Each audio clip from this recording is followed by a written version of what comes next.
भगवान ने कुछ आपको दिया है, उसको बांट दो, आपका कल्याण हो जाएगा।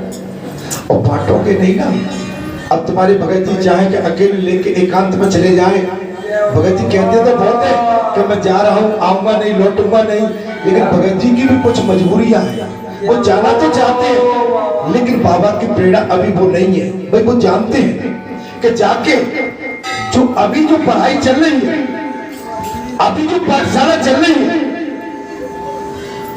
ये अधूरी रह जाएगी।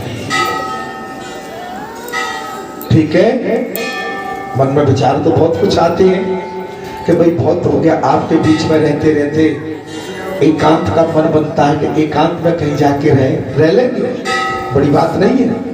लेकिन इसके पश्चात जो इस स्थान से जुड़े हुए कुछ भोले भाले भगत हैं, संत हैं, जिनकी पढ़ाई अभी पूरी नहीं हो पाई, कहीं ऐसा ना हो कि बीच में भटक जाए तो जो उन्होंने सीखा था वो गायब हो जाए और संसार में जाकर कहीं खो जाए। सत्य।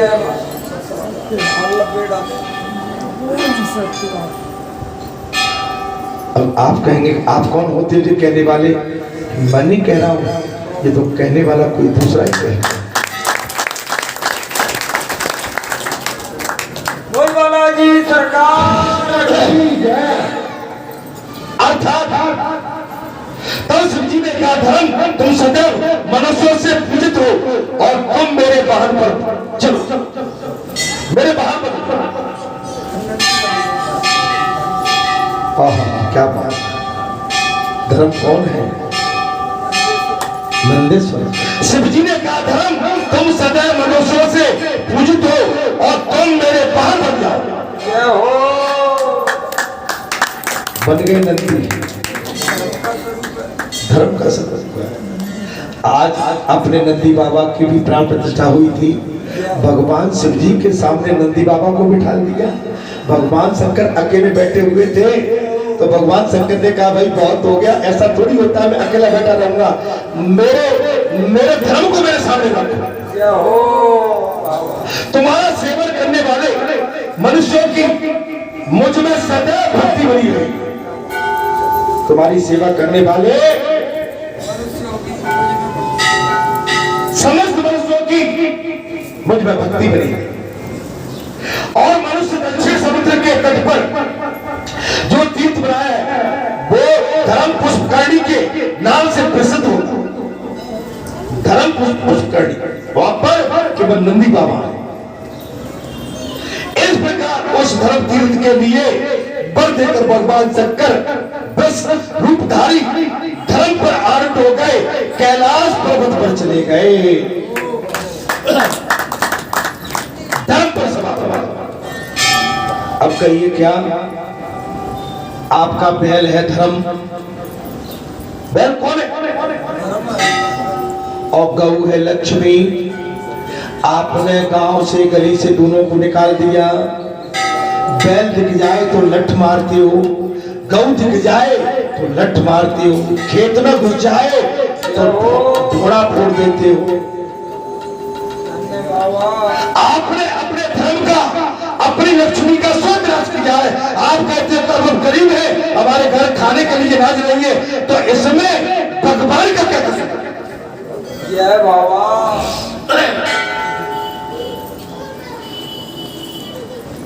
अच्छा बैठो। महाराज बैल हटा दिए घर में से, गाड़ी बैल सब। मैं कल कहीं बैठा हुआ था तो मैं वहां बोल रहा था 10 साल बाद गाड़ी बैल का जमाना आने वाला है। पेट्रोल डीजल खत्म होने वाला है, नीचे का पानी भी सूखने वाला है। तुमने माता के गर्भ में छेद पर छेद, छेद पर छेद, छेद पर छेद कर दी। मोटर गाड़ी, पोपो, टम्पू, ठेला सब ये खड़े रह जाएंगे। इनके लिए फिर एक गड्ढा खुदेगा, वहां में सबको पटक दिया जाएगा। हमारा बैलगाड़ी, टुनटुन गाड़ी, ठीक है, साइकिल, वही फिर चल भैया बल्लू भैया, ठीक है।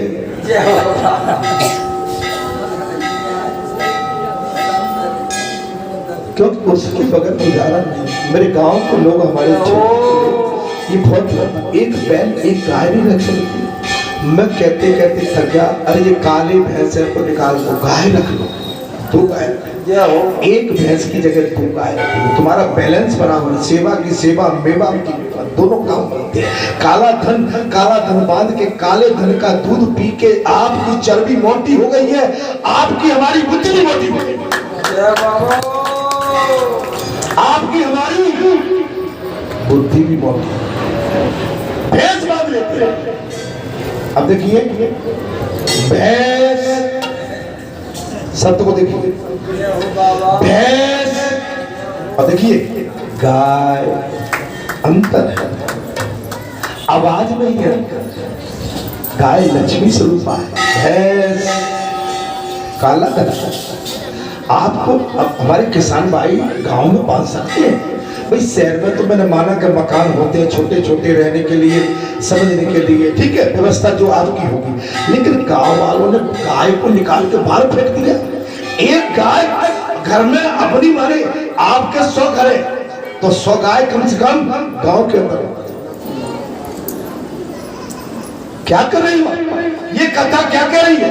महाराज कैलाश पर्वत पर चले गए, देखिए ब्रज रूपधारी धर्म पर आरूढ़ हो गए और कैलाश पर चले गए। महर्षि गानव, तुम भी इस धर्म पुष्करणी के किनारे तपस्या करते हुए जब तक निवास करो जब तक कि तुम्हारे शरीर का अंत न हो।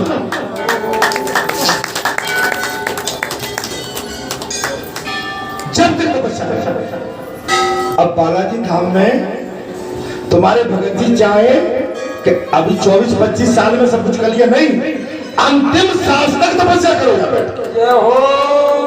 अंतिम सांस तक।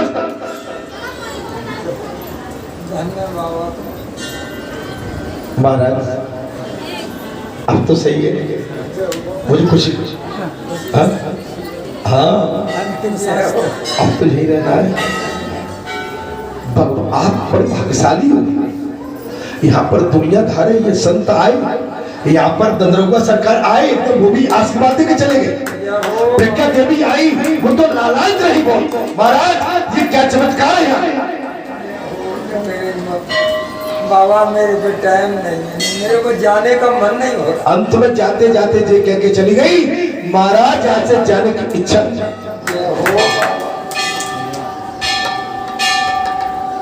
हमारे कुछ भक्त ऐसे भाग रहे हैं, नहीं, आपको गंगा के सरोवर पर किनारे पर बैठे हुए हैं, आप अमृत पियो, अपने जीवन को धन्य कर लो। ये संसार का कड़वा जहर आपका हमारा विनाश करने के लिए तैयार है।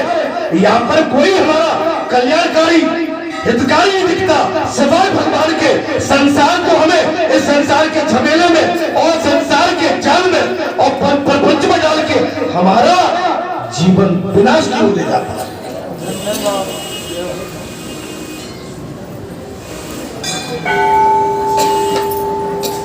संसारी कोई पुतली चाहेगी कि किसी का पति 10 घंटे जाके तपस्या करे, 20 घंटे? नहीं यार, कोई नहीं चाहेगा, कोई नहीं चाहेगा। किसी का परिवार चाहेगा? नहीं चाहेगा। अरे इधर बच्चे पे होते बैठे रहते, तुम्हारे बैठने से अच्छा लगता, अच्छा हमारे बैठने से अच्छा लगता है, हम सीताराम कह रहे हैं उससे अच्छा नहीं लगता। मैंने सोच देखिए, मुझे तो और भी ताने सहने पड़ते महाराज। भैया महाराज कथा जल्दी बंद कर दो, क्यों बोले कर रहा है, मैं जानता हूँ कर रहा ही हो जाती है। अभी 11 बजे ठीक है कर दूंगा, लेकिन करूँ क्या भाई? कथा तो मुझे जहाँ तक समय है वो भूलना पड़ेगा। मैं आपकी परेशानी समझ सकता हूँ, गर्मी का टाइम है, मैं तो गाड़ी में निकल जाता हूँ, लेकिन मैं आपको जब मार्ग में देखता हूँ तो मेरा मन भी विचलित होता है कि मेरे भक्त संत तिलमिलाती हुई गर्मी में चले जा रहे हैं, वाहन की प्रतीक्षा कर रहे हैं, यहाँ उतरेंगे, मैं तो एकदम बिल्कुल जल्दी पहुंच जाऊंगा, लेकिन आपको तो 1, 2, 3 वाहन बदलने ही पड़ते हुए पहुंच कर। लेकिन आपको मैं यहाँ से संतुष्ट और तंदुरुस्त अमृत पिला के भेजता हूँ, आपको जहर नहीं पिलाता हूँ, अमृत देता हूँ। इसलिए मुझे विश्वास है कि मेरे अमृत पिए हुए भक्त कभी असफल नहीं हो सकते।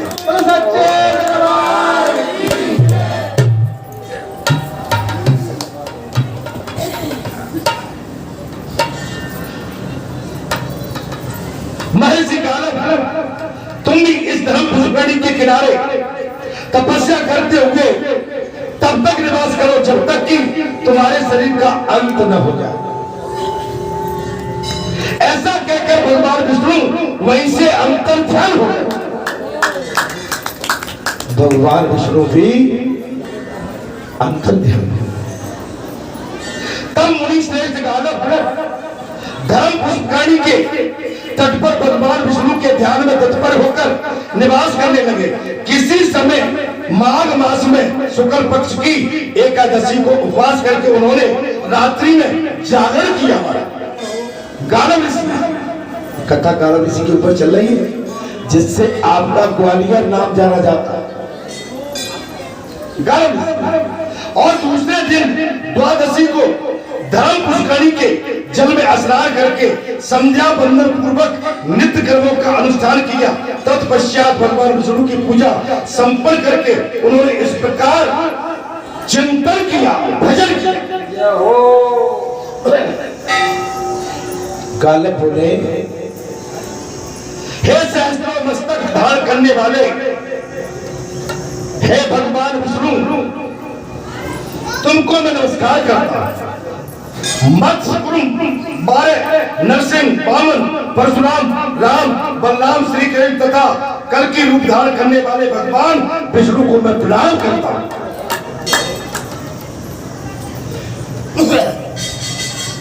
भगवान विष्णु को मैं प्रणाम करता हूं। जो व्रत जनों की पीड़ा का नाश करने वाले और समस्त प्राणियों के आधार है, उन आधार शून्य वासुदेव भगवान जनार्दन को मैं प्रणाम करता हूं। देखिए, भगवान को नमस्कार, गुरु को, भगवान को और महापुरुष को, माता को, पिता को, विप्र को, गौ को, आप जिनको बैद नंदी बाबा, एक जगत जननी को आपको प्रणाम करना पड़ेगा। आप इनको प्रणाम नहीं करेंगे, कल्याण नहीं हो सकता। आप कहो कि हम आए यहाँ तने तने बैठे रहे, नहीं, आपने कुछ पाया ही नहीं। आपके मन में जो द्वंद्वता, जो रोध अवरोध चल रहा है, वो महापुरुष पहचान रहा है कि इनका चित्त इस समय बैलेंस में नहीं है। ये प्रतिद्वंदता में पड़े हैं, आए जरूर है, कथा जरूर सुन रहे हैं, लेकिन इनका कथा में मन नहीं लग रहा है। ये कहीं ना कहीं विचलित है। ये संसार के प्रतिशोध में, संसार की वासनाओं में कहीं न कहीं वो जमावड़े में इतने खिल गए कि इनका मन चित।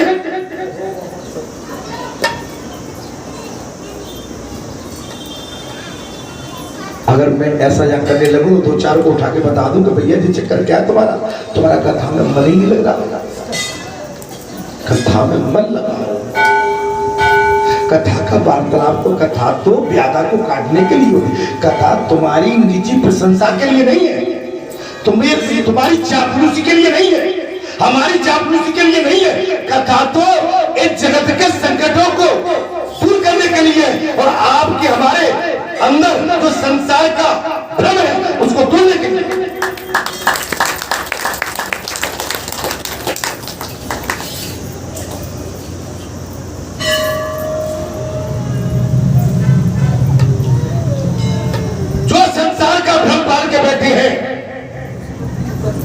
उसको तोड़ने, राम कथा सुंदर करतारी संशय बिहक उड़ावन हारी। राम कथा कर विपिन कुठारी सादर सुनो के राज को।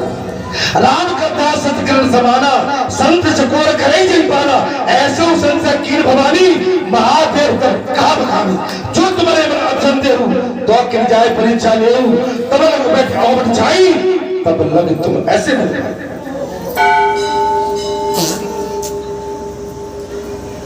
अगर भ्रम के घेरे में आ गए हो तो मुझ मेरी परीक्षा ले, या तो मुझे परीक्षा दे दो या मेरी परीक्षा।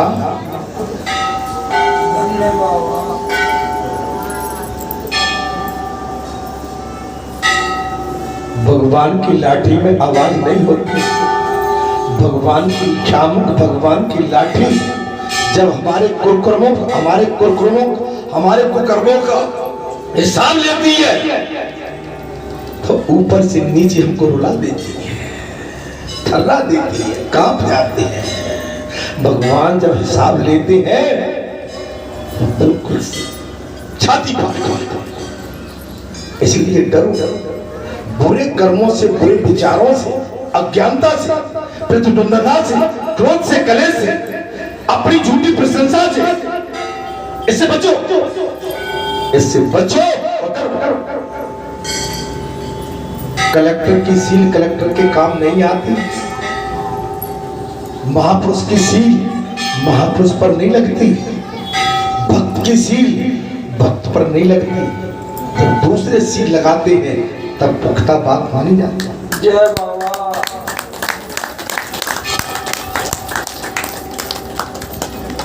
हम अपनी सील लगा के बैठ जाए कि हम ही सबसे सर्वश्रेष्ठ हैं, नहीं।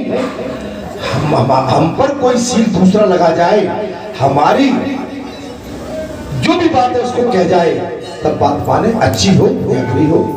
अर्थात ऐसा कहकर भगवान विष्णु भाई अंतर ध्यान हो गए।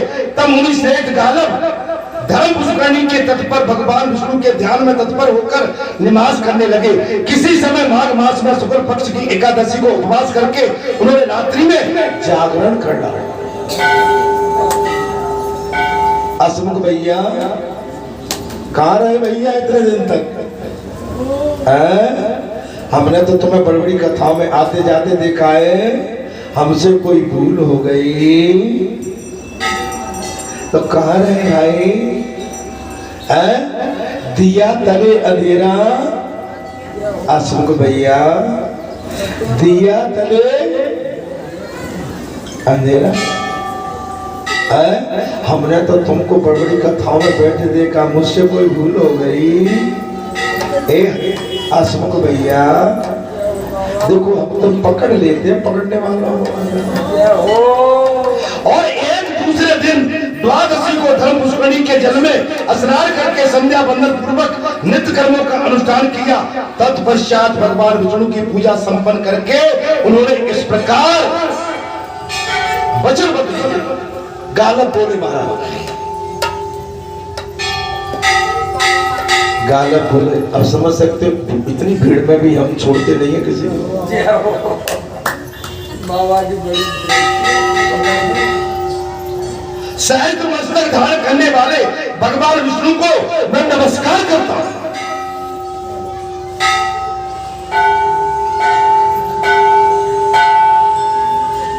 मत्स्य बड़ा नरसिंह भगवान परशुराम राम बलराम श्री कृष्ण तथा कल्प रूप धारण करने वाले भगवान विष्णु को प्रणाम करता हूँ, जो जनों की पीड़ा का नाश करने वाले और समस्त प्राणियों के आधार हैं। उन आधार शून्य वासुदेव भगवान जनार्दन को मैं प्रणाम करता हूँ। ये कौन कह रहे हैं? गालव ऋषि भैया, गालव ऋषि की कथा चल रही है। हसमुख भैया, ताल से गालव ग्वालियर नाम पर है, आप तुम ठीक टाइम पे आ गए। हसमुख भैया,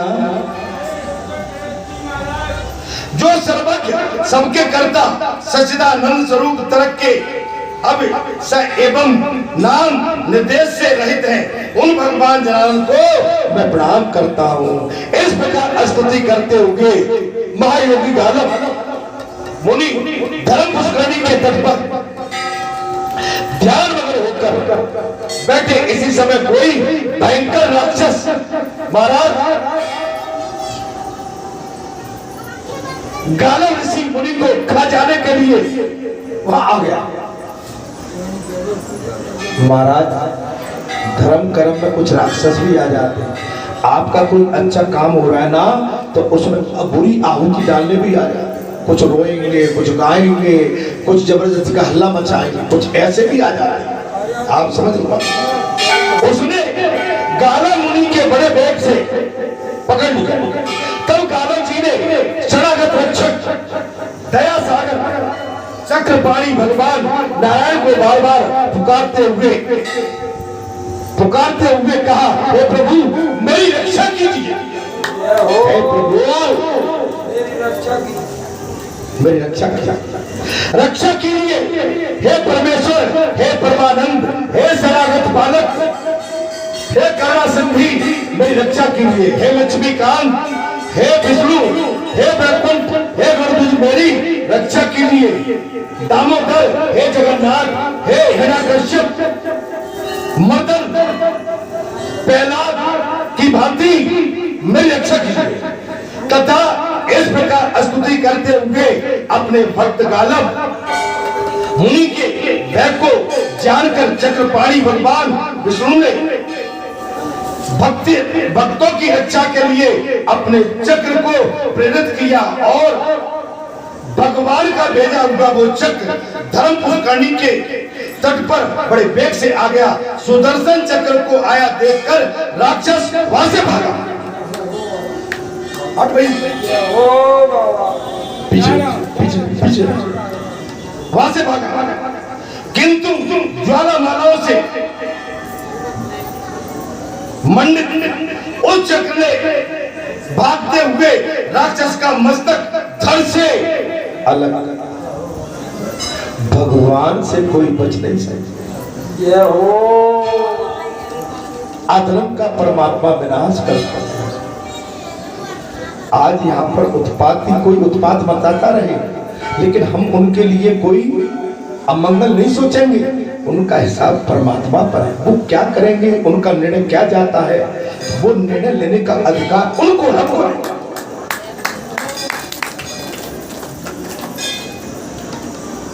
तब गालव जी ने सुदर्शन चक्र की इस प्रकार स्तुति की, संपूर्ण विश्व की रक्षा करने वाले, हे व्रत लेने वाले चक्र, मैं तुम्हें नमस्कार करता हूं।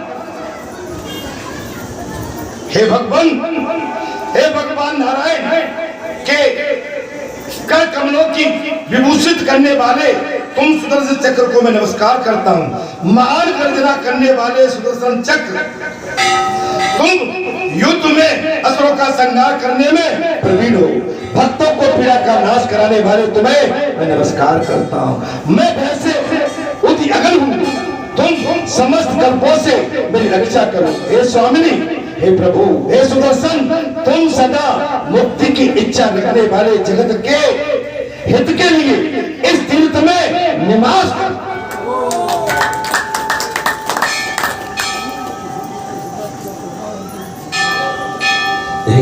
बाबा की गदा है और माता का इस समय त्रिशूल है। आप समझ गए, भगवान शंकर का त्रिशूल और माँ मैया का खड़क खड़क, आप समझो। इसलिए महाशक्ति बैठ गई है। अभी तक ऊंच नीच हुई भूल जाओ, अब कोई बड़ी गड़बड़ करी तो भैया हरि जाने प्रभु जाने का क्या आगे होगा। हाँ, अर्थात हे महर्षि गालव को ऐसा कहने पर भगवान विष्णु के उस चक्र ने अपने स्वहार्थ से और प्रसन्न करते हुए कहा, हे गालव जी, ये महापुण्य में परम उत्तम धर्म तीर्थ है। मैं इसमें संपूर्ण लोगों के हित के लिए सदैव निवास करूंगा, सदैव निवास करूंगा। गालव ऋषि की कथा चल रही है ग्वालियर वालों। ग्वालियर का नाम जिस गालव ऋषि के नाम से ग्वालियर नाम पड़ा, हाँ, उन्हीं गालव ऋषि की कथा आपके क्षेत्र में, आपके ग्वालियर में चल रही है। आप अपने को परम भाग्यशाली मानिए। तुम सदा भगवान विष्णु के भक्त बने रहोगे। मेरे निवास से ये धर्म पुष्करणी अब चक्रवर्ती तीर्थ नाम से प्रसिद्ध होगी। जो मनुष्य इस कुल में पैदा होकर सभी पुरुष पाप रहित होकर भगवान विष्णु के परम धाम को जाएंगे। गालव, जो लोग यहाँ से पितरों के लिए पिंड देते हैं, वे स्वर्ग में जाते हुए और उनके पितर भी यहाँ से तृप्त हो जाएंगे। पूज्य महाराज आ गए हैं। आचार्य जी, धर्माचार्य, आचार्य और महाराज भागवताचार्य, इनको कोटि कोटि प्रणाम करता हूँ, नमन करता हूँ, साष्टांग दंडवत करता हूँ। हमारे लिए भाग्य, सौभाग्य, आनंद, हर्ष उल्लास, अति आनंद की बात है। हमारे बीच में अभी हमारे बीच में हमारे पूजनी महाराज इस समय आए हैं, जिन्होंने बड़ी कर्मठ निष्ठा, समर्पित भाव, धर्मार्थ, अपना भाव, त्याग, वैराग, बालाजी की वंदना, मां भगवती के चरणों की वंदना करते हुए आपने इस धर्म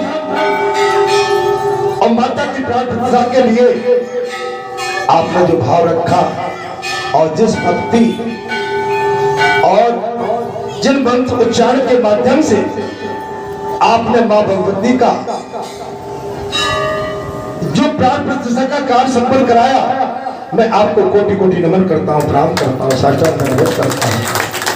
सच्चे दरबार की जय। आपके इस अमूल्य त्याग, वैराग, भाव, सद्भाव, निष्ठा के माध्यम से जो आपने ये कार्य किया है, हमारे लिए एक प्रसाद स्वरूपी अमृत है, जिससे कि हम कृतार्थ हो गए, धन्य हो गए।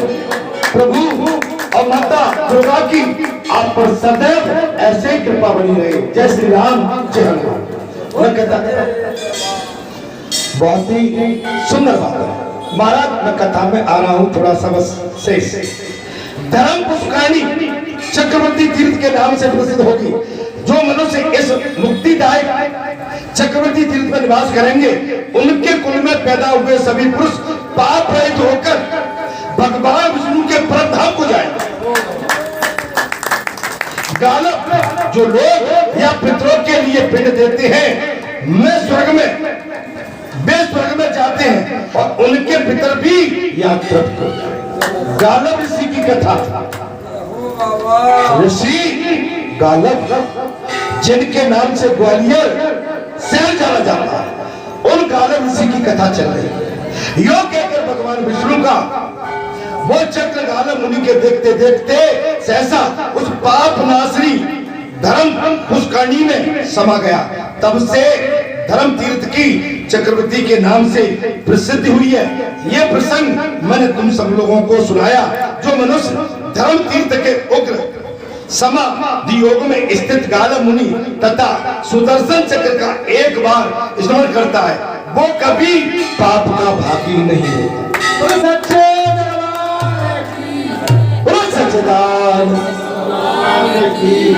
असमक भैया थोड़ा भजन कहते हैं, फिर महाराज जी के वचन लेते हैं और कथा को विराम दें। कथा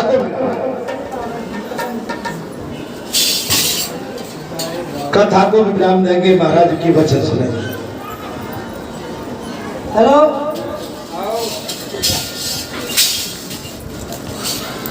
हमारा गुरु महाराज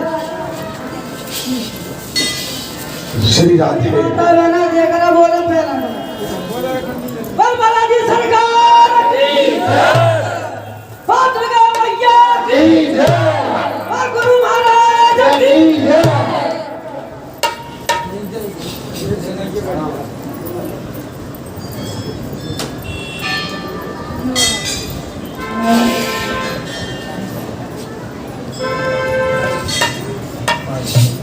माँ कृष्णा देवी शारदा मैं सुमिरत हूँ तो आज सभा के बीच में तो ज्ञान बुद्धि दे मोई,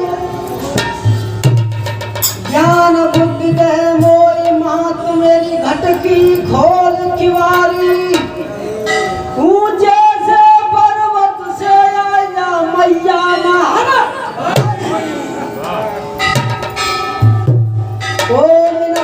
को साज समारो काज आज निर्वारो, गुरु भूपेंद्र सिंह गुरुदेव हमारो निसदन दास।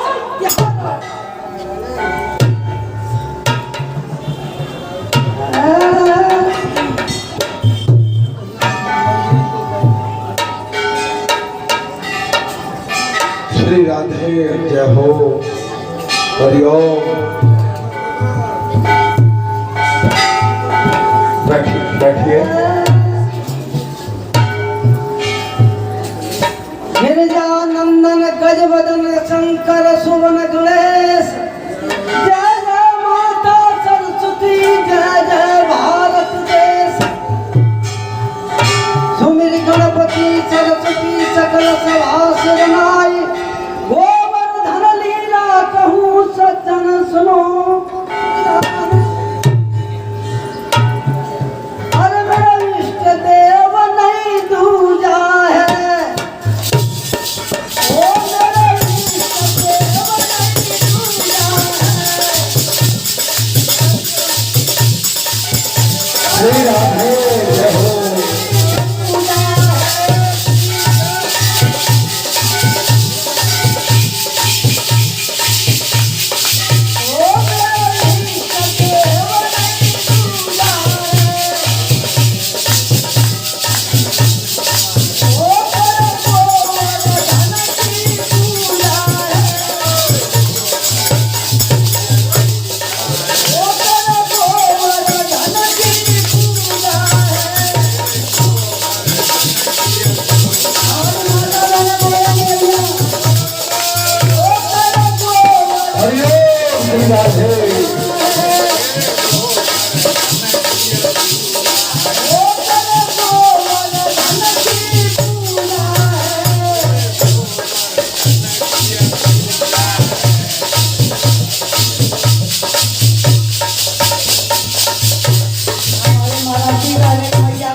थोड़ी महाराज जी की बात हो जाए, उसके बाद में कथा को विराम देता हूँ, ठीक है।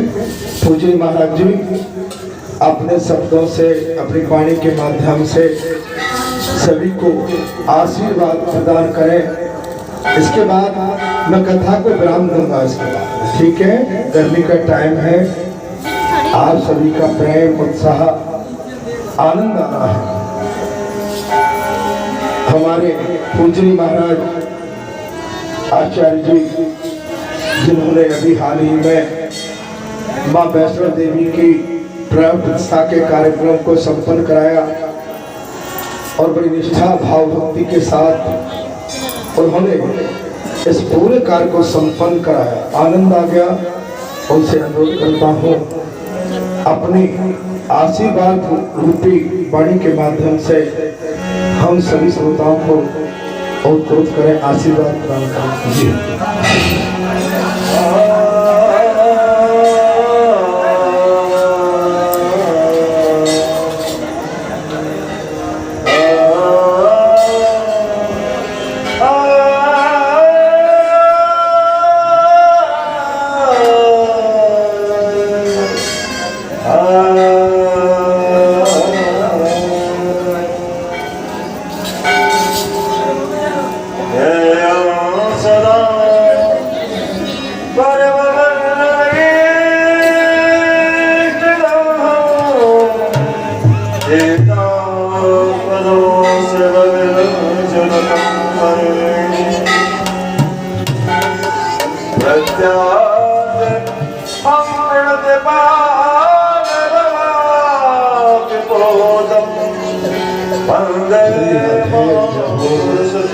शांति से बैठे सभी ध्यान से वाणी को सुने।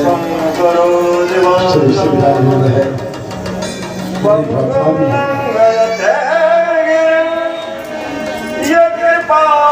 यथा स्थिति आनंद उठा बच्चे। श्री राधे।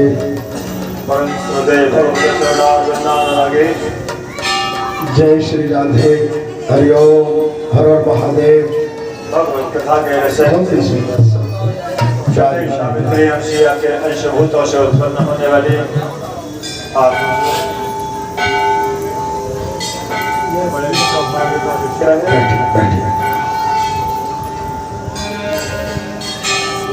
आज इस बालाजी धाम हो चुका है। मैया कहाँ मिलेगी?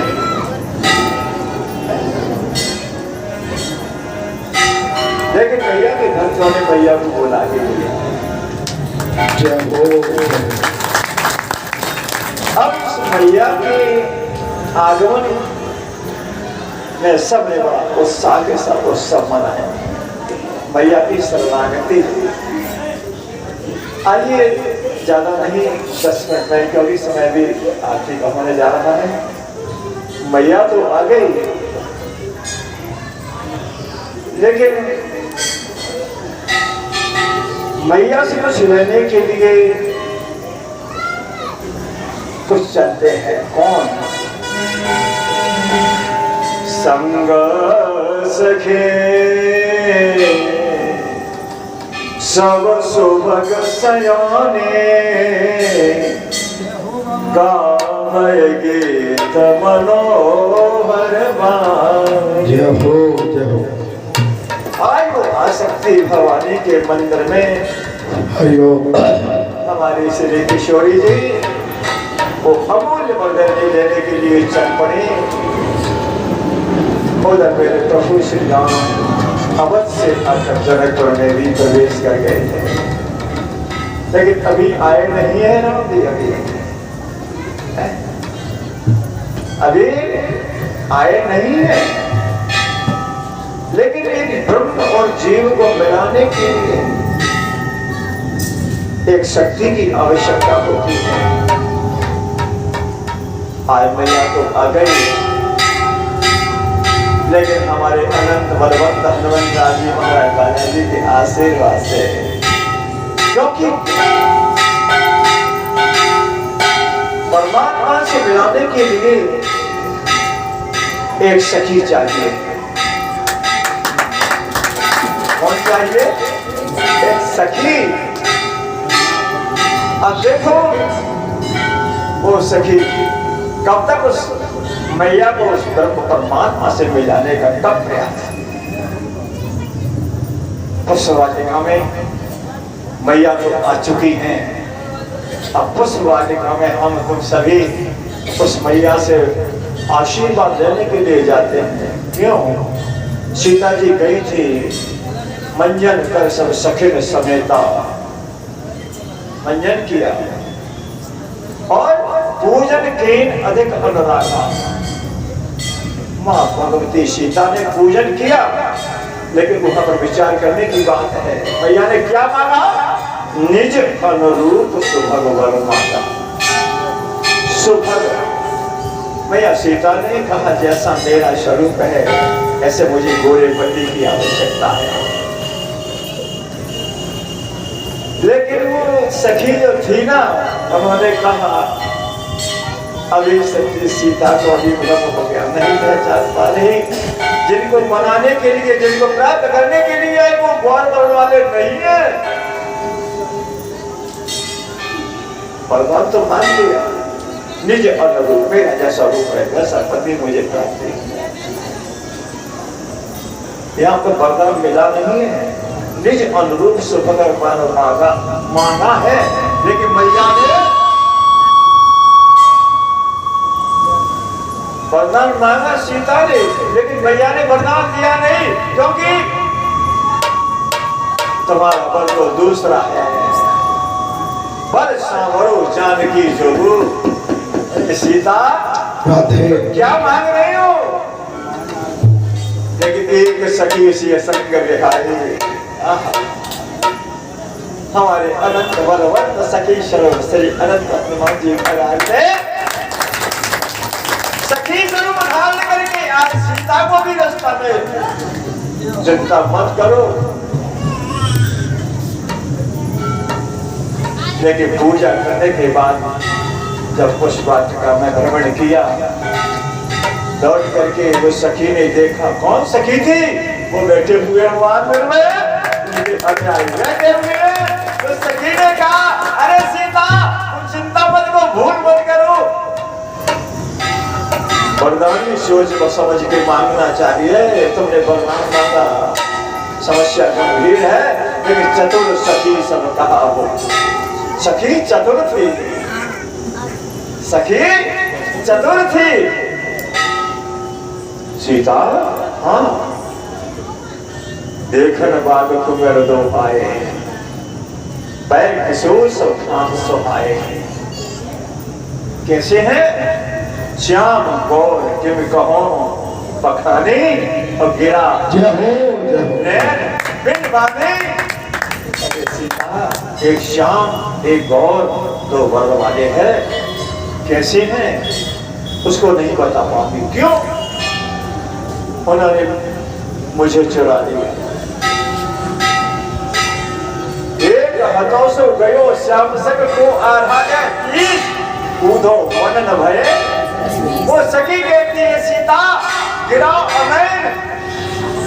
पानी के नैन नहीं है, पानी बोल सकती है लेकिन देख नहीं सकती। आँख देख सकती है पर बोल नहीं सकते। तो बोलने वाला कौन है? बोले बोलने वाला तो उसने उस चोर ने चुरा लिया। सखी कह रही है जागी लोगी लगन। उस सखी के मन को तो चुरा लिया, जिनके हृदय में रोम रोम में जगन्यता परमात्मा वास करता है। मुझे तो काम श्री राधे वो आगे चिंता में जो इतना कहा बता नहीं सकते इनकी छवि। क्यों? कोट मनोज लजा बन हारे। ऐसे करोड़ों कामदेव को लजाने वाले वो प्रभु है। मेरी वाणी असमर्थ है क्योंकि मेरे पास मेरा मन मेरे चित्त को चुरा लेगा। चलो चलिए अगर कर प्रिय सखी सोई। यहाँ सीता जी को पुरानी याद आ गई। क्यों? जरा विचार करने की बात है। कौन सी याद आ गई? चली अग्रकर प्रिय सखी सोई। कोई प्रीत पुरातन लखे न कोई। पुरानी जो प्रीत थी, मिलाना मिलन था, मिलाना संयोग था, वो याद आ गया। कौन सा संयोग था, कब मिले राम जी से? राम जी ने खुद कहा है, हे लक्ष्मण, तात जनक तनया यह सोई, जो वही है। कौन सी है सीता? राम जी लक्ष्मण को संकेत कर रहे हैं, ये वही सीता है जिन्होंने पहले विद्याधन के पश्चात वहां गए थे जनकपुर में, भोजन किया। सीता ने शूर्पणखा का भोजन बनाया, लक्ष्मण भोजन कर रहे थे, सीता परोस कर रही थी, लेकिन लक्ष्मण के मुंह से निकल गया, बस वाकई बस हो गया।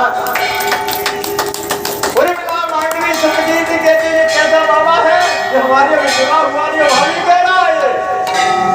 भाभी तो मां होती है, आज सत्य जग जननी जानकी, वो अतिशय प्रिय करना निधान की। आज कोई राम कहते हैं या लक्ष्मण, ये हो ही सीता। पिताजी ने सोचा अब क्या करना चाहिए। पुरानी याद आ गई और याद को लेकर के सखी कहती है, बहुत ज्ञान गौरी को ध्यान करे हो, भूप किशोर देव के आगे चले तो लताओं के बीच से मेरे प्रभु श्री राम का दर्शन हुआ। सीता भी अपने आप को भूला बैठी, लेकिन सखी कहने लगी, सुनो देखो तो सही, और गौर को ध्यान बार कर लेना, भूप किशोर देख के निभे। सीताजी लौट करके आई, गई भवानी भवन बहोरी, दोबारा पूजाने के लिए गई थी। एक बेर पूजा की, वरदान मांगा, भैया ने इसे स्पष्ट रूप से वरदान नहीं दिया। जब पता चला जी में स्वयं शामिल है, क्योंकि सखी ने सीता को प्रभु से मिला दिया। संत एक भगवान से मिलाने वाली कड़ी होती है, संत नहीं होगा तो हम भगवत प्राप्ति को रास्ता को प्राप्त नहीं कर सकते। मेरे भाई बहन, पुनः सीता जी गई और जाकर के मैया का प्रार्थना की, और प्रार्थना करने के बाद मैया भवानी ने आशीर्वाद दे दिया। मन जाए राजा मेरा ही सावर सहज सुंदर सावर, मन जाए राजा मेरा ही सावर सहज सुंदर सावर। सुंदर सावरा पति मिल जाएगा जो तुमने मन में बिठा रखा है ना, वो मिल जाएगा। सीता ने धीरे से कहा, माँ उसका नाम क्या है? मैया कह रही है नाम? बोले हाँ। कोई सुन तो नहीं ना, बोले कोई नहीं। करुणा निदान सुजानशील सदैव जानत राम, करुणा निदान सुजानशील सदैव जानत राम। अरे सीता, उसका नाम करुणा निधान है। और ये जो नाम है जो तुम्हारे दोनों के बीच में रहना चाहिए, और इस नाम के द्वारा ही तुमको प्रभु के समाचार मिलेगा। समझ लेना, यही मेरा सखी है। राम कृष्ण भगवान की यही भांति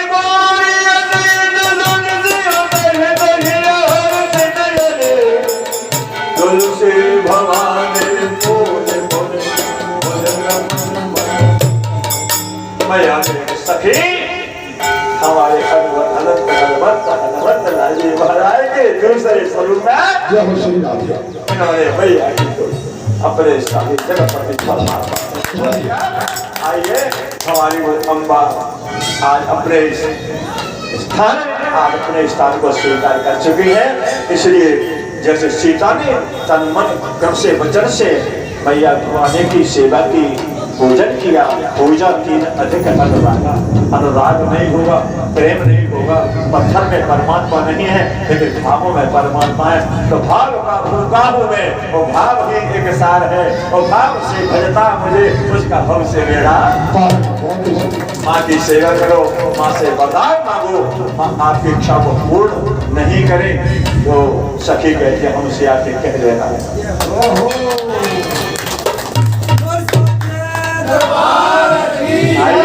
इन्हीं शब्दों के साथ अपनी वाणी का विस्तार। और ये शरीर सब आपके लिए है, जब तक इसमें श्वासा चलेगी, जब तक आपकी सेवा करनी होगी।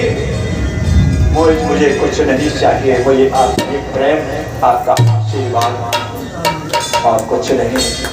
बहुत इसलिए इस शब्दों के साथ में वाणी को विराम। जय श्री कृष्ण, जय श्री राम। वृंदावन हरि लाल की जय। बोलो दुर्गे मैया की, बालाजी सरकार की जय। बहुत ही सुंदर। अभी आप हमने सबने पूजनी महाराज जी आचार्य जी के आशीर्वाद पूर्ण शब्दों का जो प्रसाद मिला, जो हमारे लिए कल्याणकारी मंगलकारी सिद्ध होगा। निश्चित भगवती बैठ चुकी हैं। मैंने प्रातः काल से भी यही से कथा प्रारंभ की थी और कथा को विराम भी यही देता हूँ। भगवती की कृपा। और भी पूजनी महाराज ने बड़ी ढंग से बता दिया कि सखी कौन थी, और सखी कोई और नहीं, हनुमान जी खुद सखी बन गए थे। तो इन माँ और बेटे की गुप्त को कोई जान नहीं सकता है। जो संसार में दोनों चिरंजीवी हैं और कल्याणकारी भी है, इनका आशीर्वाद लेते रहे और उनके दर्शन, उनके चरणों का अनुराग और रज अपने माथे पर धारण करते रहे। बस यही मैं आपसे विनती करता हूं। कथा आपके सामने अभी मैंने भगवान विष्णु और गालव ऋषि की धर्म और भगवान शंकर की कथा अभी मैंने प्रातःकाल से आपके सामने रखी। धर्म अर्थात बैल, बैल बने नंदेश्वर। धर्म भगवान शंकर ने जिनको अपना वाहन बनाया, धर्म माने बैल। इधर गालव ऋषि ने तपस्या की है महाराज, 800 वर्षों तक, और चक्रवर्ती तीर्थ के नाम से वो जाना गया है। गालव ऋषि जो लंका के पास जाके भगवान रामेश्वर के नाम से सेतु बांधव ने भगवान राम के आशीर्वाद से बनाया था, वहां पर तप तपस्या की है। कथा आगे आएगी। गालव मुनि तथा सुदर्शन चक्र का एक बार स्मरण जो करता है गालव ऋषि का, आप कितने बड़े भाग्यशाली हैं। गालव ऋषि जिनके नाम से ग्वालियर शहर का नाम पड़ा, आप कितने बड़े भाग्यशाली। माने उनका एक बार नाम लेने से सभी पापों का नष्ट हो जाता। और ग्वालियर का नाम तो आप डेली लेते हैं। ग्वालियर के साथ गालव और कह दिया करो तो और कल्याण होता रहेगा। ठीक है। मैं अपनी बारी को अब आगे का था, चूंकि टाइम हो रहा है। अभी पूजनी महाराज जी का हमें विदाई करना है। जय हो। अन्य ब्राह्मणों को हम 10 तारीख को ही उनकी विदाई कर चुके थे महाराज जी के सहयोग से।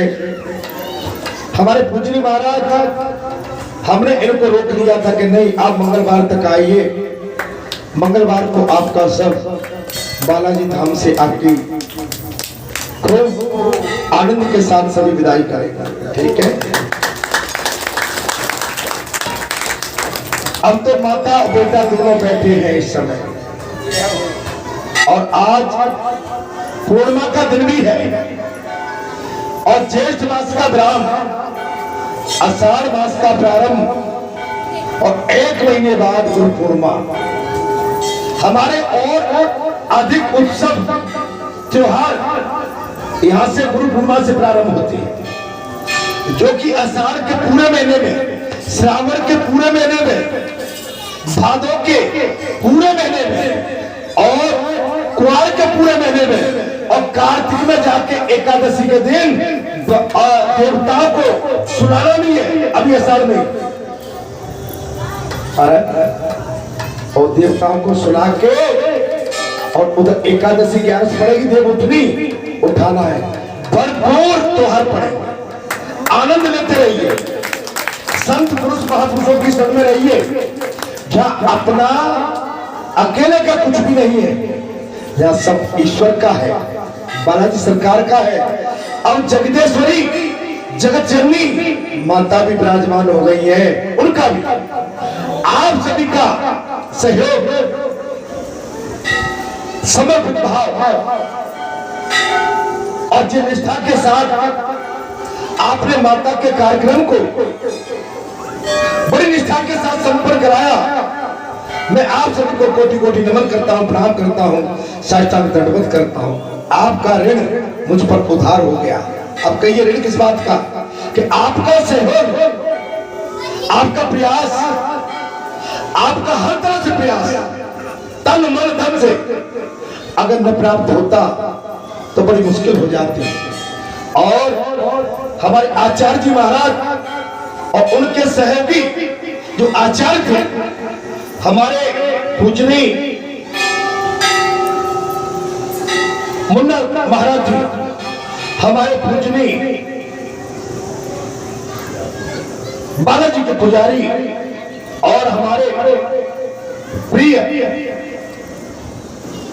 हीरा भूमिया के भगत, इन्होंने बड़ी निष्ठा के साथ काम अपना किया। मैं सभी की सराहना करता हूँ, किसी ने कोई कसर नहीं छोड़ी। अगर कसर कुछ नहीं होगी तो मेरे द्वारा हुई होगी, उसके लिए मैं क्षमा चाहता हूँ। जय श्री राम, जय